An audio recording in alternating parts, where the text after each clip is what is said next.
இந்தாம்மா. ஓகேம்மா. ம். சக்தி, பில் கட்டியாச்சா? கட்டியாச்சண்ணே. ஆ, சக்தி, எவ்வளோ பணம் கட்டின சக்தி?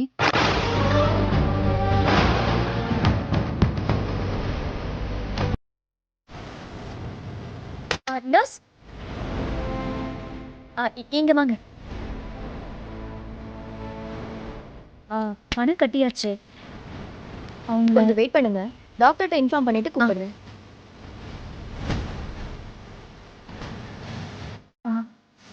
சக்தி, என் மனசுக்கு ஏதோ தப்பா படுது. பிரச்சனைலாம் எதுவும் இல்லையே. அதெல்லாம் ஒண்ணும் இல்லம்மா. தேவையில்லாம உன் மனசை போட்டு குழப்பிக்காத. ஆ? பிரச்சனை எதுவா இருந்தாலும் என்கிட்ட சொல்லிடுங்க. நான் கொஞ்சம் தைரியமா இருப்பேன்ல. ஒரு பிரச்சனையும் இல்லம்மா. இதெல்லாம் வழக்கமா பண்ற சிகிச்சை தானே. நீ பயப்படாம தைரியமா இரு சரண்யா. மேடம், டாக்டர் கூப்பிடுறாங்க. உள்ள வாங்க. போங்க அண்ணே. தைரியமா போங்க. தைரியமா போ. வாங்க.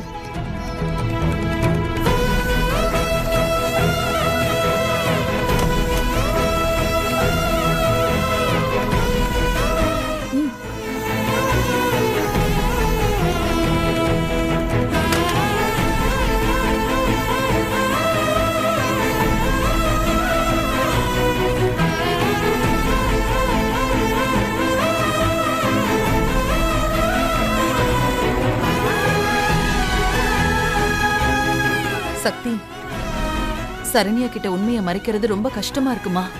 சரண்யா, நீ வயித்துல இருக்கிற குழந்தை நல்லபடியா பிறக்கணுமா? அதுக்காக நம்ம எவ்வளவு கஷ்டத்தை வேணாலும் தாங்கிக்கலாமா?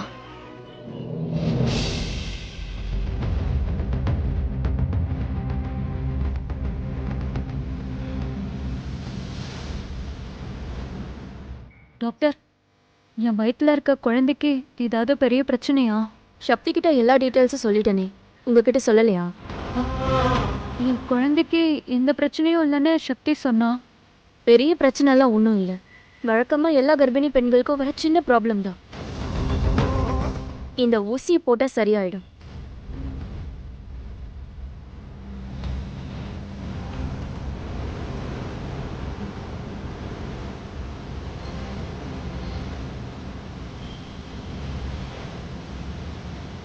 கொடுங்க.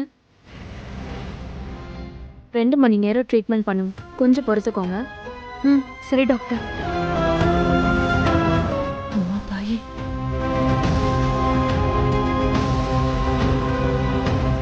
நீங்க கொஞ்சம் வெயிட் பண்ணுங்க. கூப்பிடுறேன். சிஸ்டர், டாக்டர், அந்த பேஷண்ட் இருக்காங்கல்ல, அவங்கள கூட்டிட்டு வாங்க. டாக்டர். டாக்டர், இப்போ அன்னைக்கு எப்படி இருக்கு? அவங்க கர்ப்பத்தில் இருக்கிற பிரச்சனையெல்லாம் சரியாயிடுச்சா? சரியான நேரத்துல சரியான மெடிசனை கொடுத்ததுனால அந்த பிரச்சனை சரியாயிடுச்சு. சரியாயிடுச்சா? இனி பெருசா பயப்பட தேவையில்லை. நல்லது டாக்டர். பட் டெலிவரி டைம்ல கொஞ்சம் சிக்கல் வரும் போலதான் தெரியுது. டெலிவரி டைம்லயா? டாக்டர், நீங்க சொல்றத பார்த்தா சரண்யா அன்னைக்கு இன்னும் பிரச்சனை இருக்கா டாக்டர்? பிரச்சனை வரா மாதிரி இருக்கு. பட் வராதுன்னு நாம நம்புவோம். நம்பிக்கை தானே வாழ்க்கை. டாக்டர், சரண்யாவை இப்ப வீட்டுக்கு கூட்டிட்டு போலாமா டாக்டர்? தாராளமா கூட்டிட்டு போலாம். வழக்கமான எல்லா வேலையும் அவங்க செய்யலாம். ரெகுலரா செக்கப்க்கு மட்டும் கூட்டிட்டு வந்துருங்க. ரொம்ப நன்றி டாக்டர். அப்ப நாங்க போயிட்டு வரோம். நாங்க வரோம் டாக்டர். ஓகே.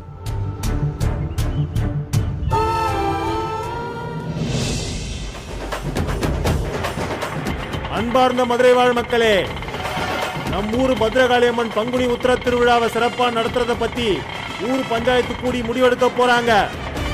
எல்லாரும் அவங்க வேலையை கொஞ்சம் தள்ளி போட்டுட்டு பஞ்சாயத்துக்கு வந்து சேருங்க மக்களே. எல்லாரும் மறக்காம வந்து கலந்துக்கங்க.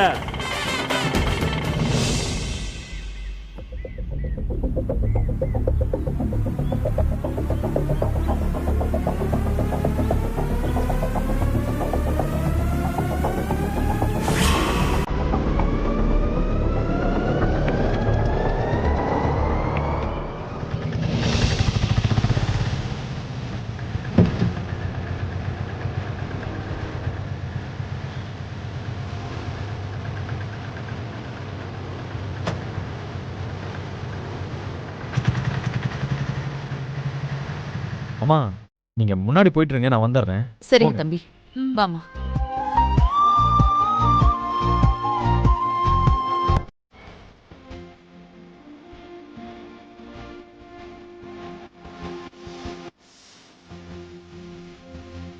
வணக்கம் வாங்கம்மா. வாங்க உட்காருங்க. வணக்கம். உட்காருங்கம்மா.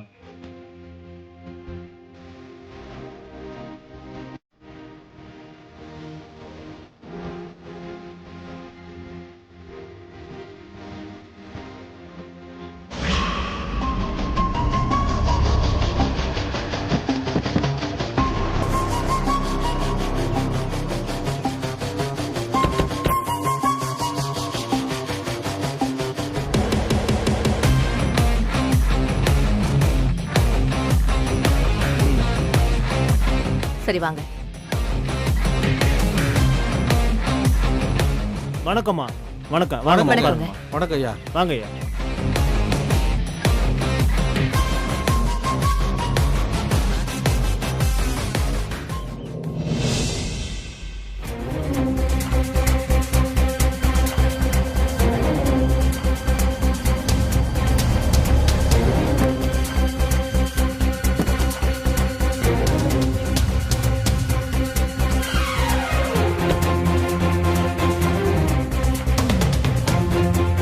வெற்றி, பஞ்சாயத்து ஆரம்பிச்சாச்சா? இன்னும் ஆரம்பிக்கலப்பா. சரி வாங்க போலாம். ஆமா வாங்கம்மா. வணக்கம்மா. வணக்கம்மா. வாங்க வணக்கம். உட்காருங்கம்மா. வணக்கம். உட்காருங்கம்மா. நீங்களும் உட்காருங்க ஐயா. வாங்க.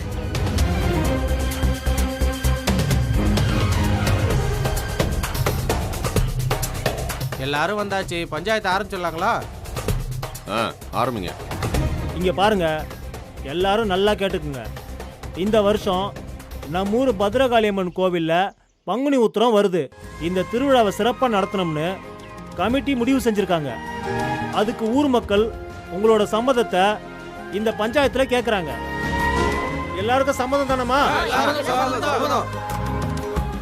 ஐயா, விழா நடத்துறதுக்கு ஊர் மக்கள் எல்லாரும் சம்மதம் சொல்லிட்டோம். அதே மாதிரி விழால குடுக்கற ஊரோட முதல் மரியாதைய எனக்கு தான் கொடுக்கணும்னு இந்த பஞ்சாயத்துல நான் கேட்டுக்கிறேன்.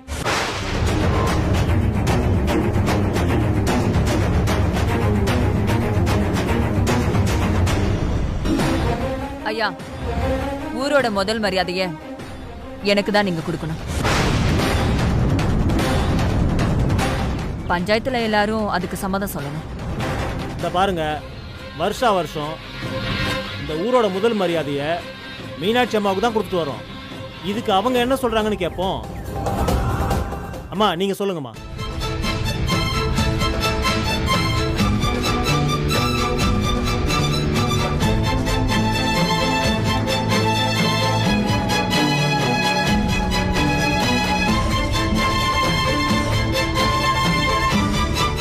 ஐயா, முதல் மரியாதை எங்க அம்மாவுக்கு தான்.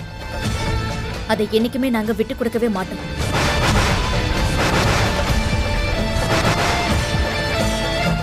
சக்தி, அம்மா நீ சும்மா இருமா. ஏங்க, வருஷா வருஷம் அவங்களுக்கு தான் கொடுக்கணும்னு சட்டம் வச்சிருக்கீங்களா என்ன? இந்த வருஷம் எங்க அத்தைக்கு தான் முதல் மரியாதை கொடுக்கணும். வேற யாருக்கும் கொடுக்கலாம் கூடாது.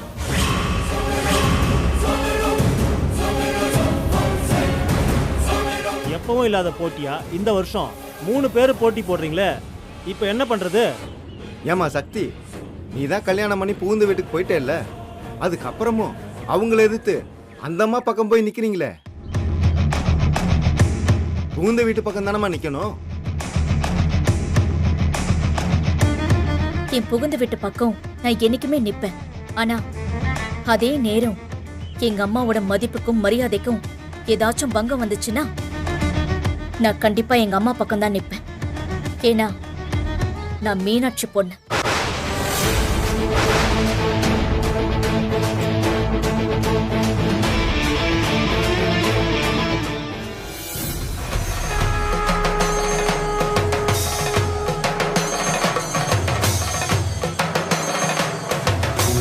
நான் ரங்கநாயகி அம்மாவோட மருமகங்கிறது எனக்கு பெருமைதான், நான் இல்லைங்கள.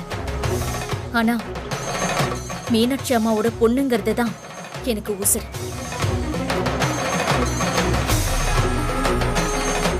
ஏய் நம்ம பத்திரகாளி வந்திருக்கடா.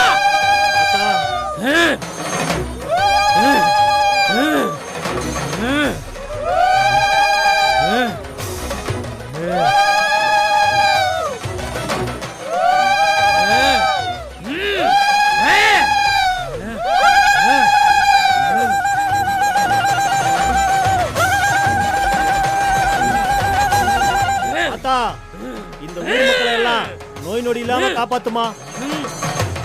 நீ வந்தது எங்களுக்கு ரொம்ப சந்தோஷம். எந்த குறையும் இல்லாம இந்த வருஷம் திருவிழாவை சிறப்பா நடத்துறோம் ஆத்தா. ஏய் ஆத்தா கோவமா இருக்கண்டா. உங்க எல்லார் மேலயும் கோவமா இருக்கேன்.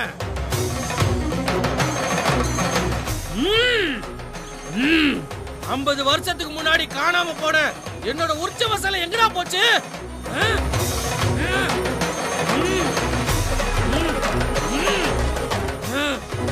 50 வருஷமா எனக்கு படைக்கிற படையில கழுகு வந்து சாப்பிடல. ஏன் சாப்பிடல?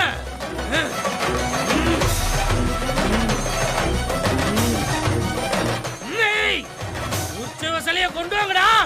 படையில கழுகு சாப்பிட வைங்க.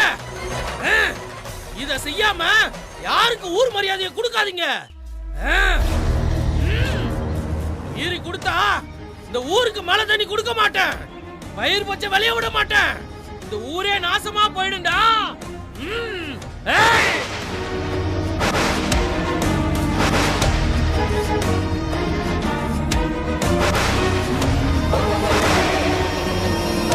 ஆத்தா, நீ சொன்னபடியெல்லாம் செய்யறோம் ஆத்தா. நீ கோவப்பட்டு எதுவும் பண்ணிடாத. ஏன்பா விபூதி அடிச்சு ஆத்தாவை மலை ஏத்துங்கப்பா.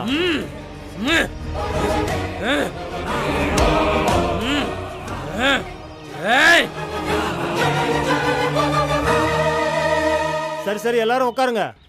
எல்லாரும் உட்காருங்க. உட்காருங்க உட்காருங்க. இங்க பாருங்கய்யா, ஆத்தா சொன்ன வாக்க நாம யாரும் தட்ட முடியாது. நாமளும் 50 வருஷமா இந்த உற்சவ அம்மன் சிலையை தேடிக்கிட்டு தான் இருக்கோம். படையில சாப்பிட்றதுக்கு கழுகு வருமானு சொல்லி எதிர்பார்த்துட்டு இருந்தோம். ஆனா இந்த ரெண்டுமே நடக்கல. அதனால இந்த வருஷம் இதை நடத்தி காட்டுறவங்களுக்கு தான் இந்த ஊரோட முதல் மரியாதையை கொடுக்க போறோம். ஐயா ஒரு நிமிஷம் இருங்க. ஊர் மரியாதை வேணும்னு 3 பேரும் போட்டி போட்டுட்டு இருக்காங்க. முதல்ல இந்த சவாலை யாரு ஏத்துக்க போறதுன்னு நீங்களே கேட்டு சொல்லுங்க. அம்மா, உங்கள யாருமா இந்த சவாலை ஏத்துக்கிறது?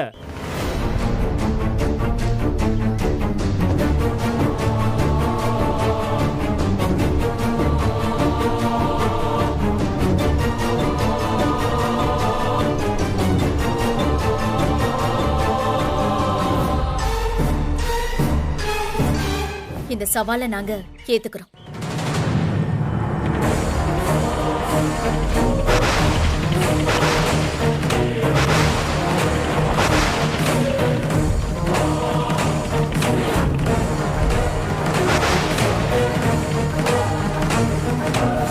அம்மன் கேட்ட அத்தனையும் நாங்க நிறைவேற்றி வைக்கிறோங்க ஐயா.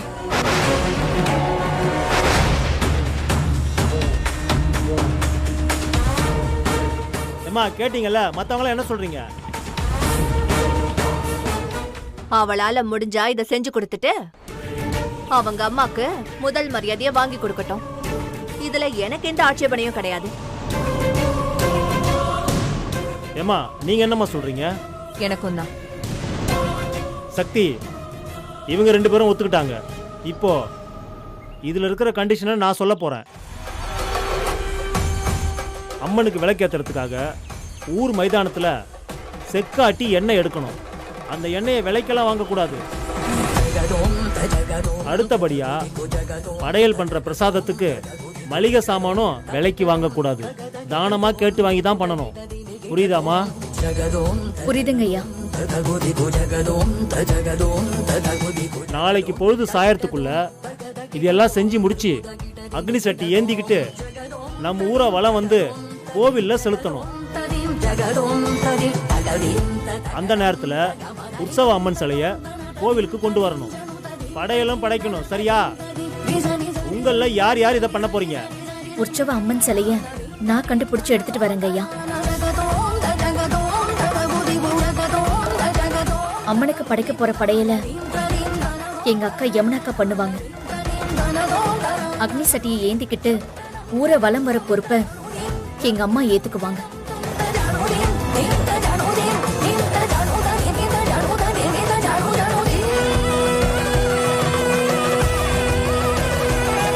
அப்புறம் என்ன, அதான் அவங்களே ஒத்துக்கிட்டாங்கல்ல, பஞ்சாயத்து கலையலாம். ஆமா, கிளம்புங்க. சரி சரி வாங்கப்பா.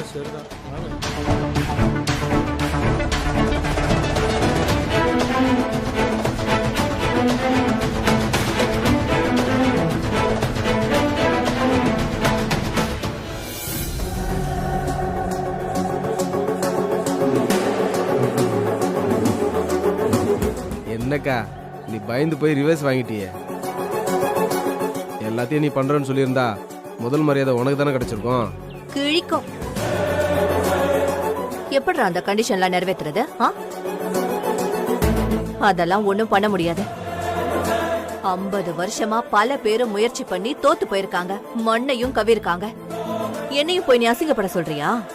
புஷ்பா, நீ சொல்றத பார்த்தா சக்தி மண்ணத்தான் கவ போறா போல இருக்க. ஆமாயா, சக்தி தானாவே வந்து வலையில விழுந்திருக்கா. இந்த அருமையான சான்ஸ நாம மிஸ் பண்ணவே கூடாது. அவ எடுக்கிற ஒவ்வொரு முயற்சியையும் நாம கெடுத்து விட்டு ஊர் முன்னாடி அவளையும் அந்த மீனாட்சி குடும்பத்தையும் தலை குனிஞ்சு நிக்க வைக்கணும்யா. டேய் சங்கிலி, நீ என்ன பண்றன்னா ஊராளுங்க 4-5 பேரை கூப்பிட்டுக்கிட்டு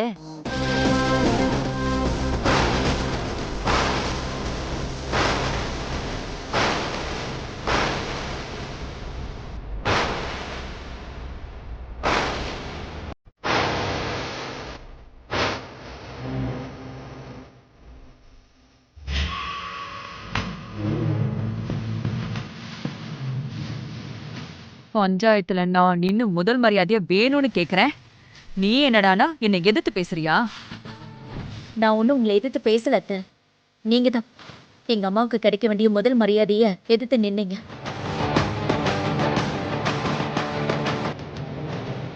பாத்தீங்களா அத்தை, எப்படி திமிரா பேசுறான்னு பாருங்க. பஞ்சாயத்துல வச்சு என்ன சொன்னான்னு ஞாபகம் இருக்கா? புகுந்த வீட்டு பெருமையை விட மீனாட்சியோட பொண்ணுங்கிறதுலதான் அவளுக்கு பெருமையா இருக்கான். அதான் அவளுக்கு அவசரமா. எல்லாருக்கும் முன்னாடியும் இதை சொல்லி உங்களை அவமானப்படுத்திட்டாளே. ஏ பூஜா, நீ கொஞ்ச நேரம் சும்மா இருக்க மாட்டியா? அவ சொன்னதுல எந்த தப்பு இருக்கிற மாதிரி எனக்கு தெரியல. நான் புகுந்த வீட்டு பக்கம் தான் எப்பவும் நிற்பேன். அதே மாதிரி எங்க அம்மாவோட மதிப்பு மரியாதையும் குறையாம பார்த்துப்பேன்னு சொன்னான். அத போய் தப்பா பேசிட்டாங்கிற. ஏங்க நீங்க சும்மா இருங்க. இவளுக்கு முதல்ல நம்ம வீட்டு பெருமையை விட இவ அம்மா வீட்டு பெருமை தான் ரொம்ப முக்கியமா இருக்கு. அதான் இவளை இப்படி எல்லாம் பேச வைக்குது. இங்க பாரு சக்தி, ஊரறிய சவால் விட்டல்ல, அந்த சவால்ல எப்படி ஜெயிக்கிறேன்னு நானும் பாக்குறேன்.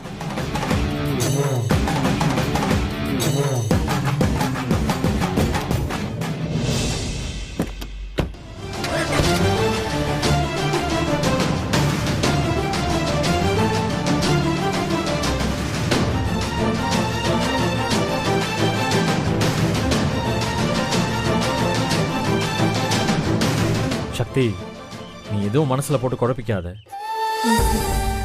சக்தி, நீ இப்ப இறங்கி இருக்கிறது கொஞ்சம் கஷ்டமான சவால் தான்.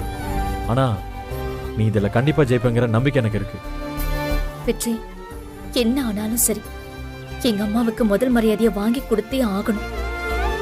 அது கண்டிப்பா நடக்கும் சக்தி. சரி, நான் வரேன்.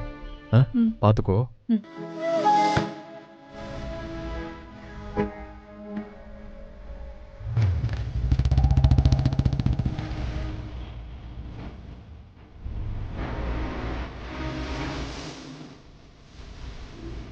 சக்தி, போலாமா? போலாமா?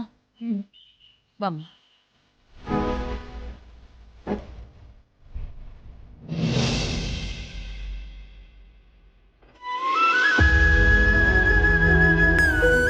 பஞ்சாயத்துல நீ இப்படி பேசுவேன்னு நான் கொஞ்சம் கூட எதிர்பார்க்கல சக்தி. இப்ப நாம இருக்கிற நிலைமையில இந்த முதல் மரியாதை எல்லாம் தேவையா? பேசாம புஷ்பாவுக்கோ சம்பந்தி அம்மாவுக்கோ விட்டு கொடுத்திருக்கலாம். அதை எப்படிமா விட்டு கொடுக்க முடியும்? நீ பஞ்சாயத்துல எந்திரிச்சு நின்னப்போ உன் மனசுல நீ என்ன நினைச்ச? இவங்கெல்லாம் கேள்வி கேக்குறாங்களே, நாம என்ன பதில் சொல்றதுன்னு தயங்கிதானே நின்ன. உன் தயக்கத்தை பார்த்து நான் எந்திரிச்சு உனக்கு பதிலா உன்னோட குரல்ல நான் பேசினேன். இதுல எந்த தப்பும் இல்லம்மா. ஆமாமா, சக்தி சரியாதானே பேசியிருக்கா. வருஷா வருஷம் இந்த ஊர்ல முதல் மரியாதை உங்களுக்கு தானம்மா. அதானம்மா வழக்கம். அதை மாத்தி கேட்டது எங்க அம்மாவாவே இருந்தாலும் அது தப்புதாம்மா. உங்களுக்கு உரிமையானதை நீங்க ஏன் விட்டு கொடுக்கணும்? இந்த மாதிரி நேரத்துல நாம தாமா ஜெயிச்சு காட்டணும். அதான் நாம எதிரிங்களுக்கு கொடுக்கிற பதிலடியா இருக்கும். சூப்பரா சொன்ன சக்தி. இந்த வருஷம் எல்லா கண்டிஷன்லயும் ஜெயிச்சு அம்மாவுக்கு பரிவட்டம் கட்டி நம்ம எல்லாரும் சேர்ந்து பட்டைய கலப்புறோம். அது மட்டும் இல்ல, நம்ம எதிரிங்க எல்லாரையும் அம்மா கால்ல விழ வச்சு அம்மாக்கு முதல் மரியாதை வாங்கி கொடுக்கணும். இது இந்த மீனாட்சி பொண்ணுங்களோட சபதம். சபதம்.